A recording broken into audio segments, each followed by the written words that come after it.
You know what? It's not about camera quality anymore. DJI versus Insta360, they're both really good.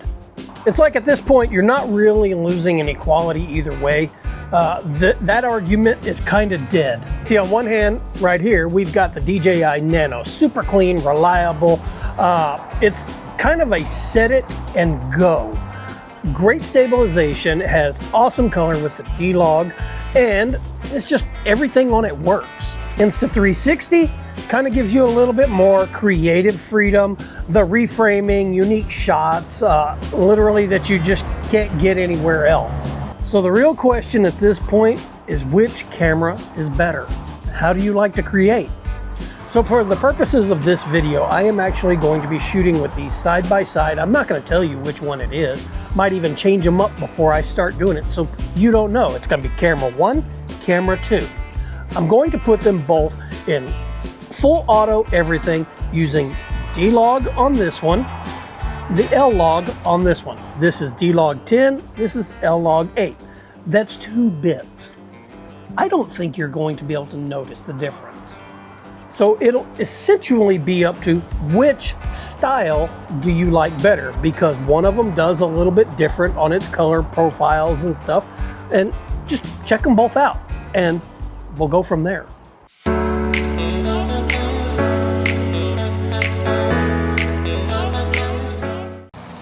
So this is the test. Let's get it underway.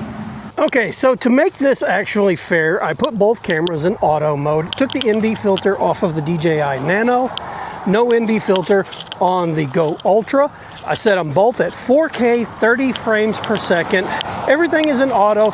The only difference is the Go Ultra is shooting in log, 8-bit log, and the Nano is shooting in 10-bit log. That's the only difference. However, the video footage from my trying to use both of them and stuff, there are some minute differences in the way that they process their video, the way that it processes color and stuff. So essentially, it's what do you like? Which way do you like it? That's basically all there is to it.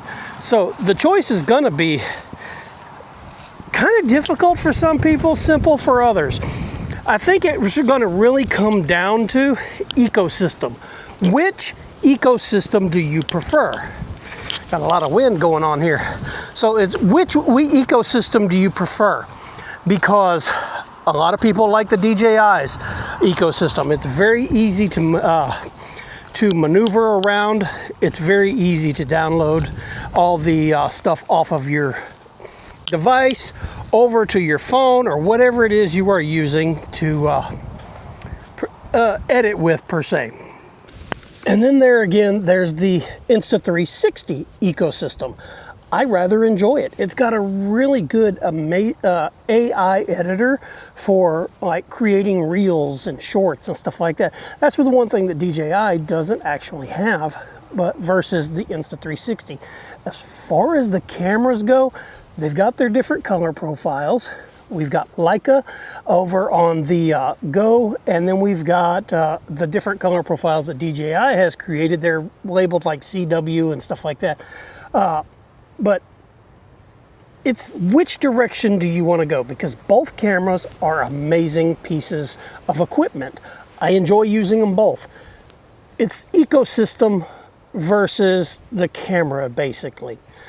So if I'm going to be shooting all of my talking head videos with, like, let's say my DJI Pocket, then I'm probably going to go with the Action 5, 4, or the Nano. If I'm going to be using my Ace Pro 2, then I'm definitely going to be using my Insta360X and the Go Ultra. Now my reasoning behind that is because there are minute differences when it comes to color, doing the color grading, the LUTs and stuff like that. And it's hard to duplicate both of them to make them match up. If you're using all one ecosystem, you're not going to have that problem. One LUT is going to work across the entire spectrum of the cameras. So there again, the cameras themselves, I think that debate is over with. They're both amazing cameras. The Action 6, the Action 5, Action 4, the Ace Pro, the 360 cameras, the Go's, the Nanos. They're all amazing cameras. It's going to be really down to the budget and your ecosystem that you're going to be choosing. So right now, what you are seeing is me, camera A, or camera 1, camera 2.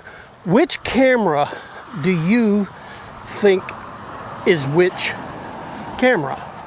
Are we using a Go? Is it the Nano? So drop a comment before we get to the end and tell me which one you thought was which. Now, we're gonna flip the camera around real quick so we can see ahead of us and you kind of get an idea of what it looks like while we're walking, doing like a POV. So here we are doing like the POV. Yes, I did finally get to mow my yard. It looks really nice. Would work great for hiking, going out, doing vlogging. Now, the cool thing about these small cameras is they are discreet. You can clip them to your clothing. You can put them on different surfaces that are magnetic. There's unlimited possibilities what you can do with these small, tiny cameras. They've opened up a whole new avenue of vlogging. Vlogging in public, vlogging while you're hiking, birthday parties, in the club, at the grocery store.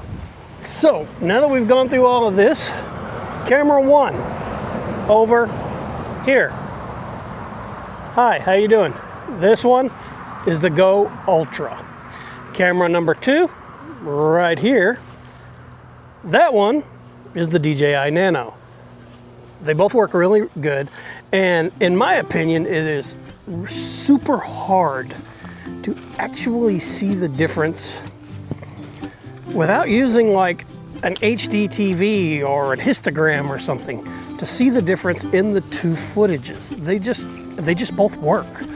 So yeah, that's today's video, and I think in the next video we're gonna go break it down into specs, different types of shooting parameters that you can put on these two different cameras and put them head to head. But there again, I use both cameras, and I think the debate as to which camera is better is over. We're strictly arguing over ecosystems at this point. So if you like what you saw, hit the subscribe button, drop a like, drop a comment, and tell me what you would like to kind of see me do with some of these smaller cameras. This weekend, we've got another little party that we're going to be attending. And last week's party, I used the Nano. This week's party, I'm going to use the Go Ultra. So there you go, guys. Check you guys later.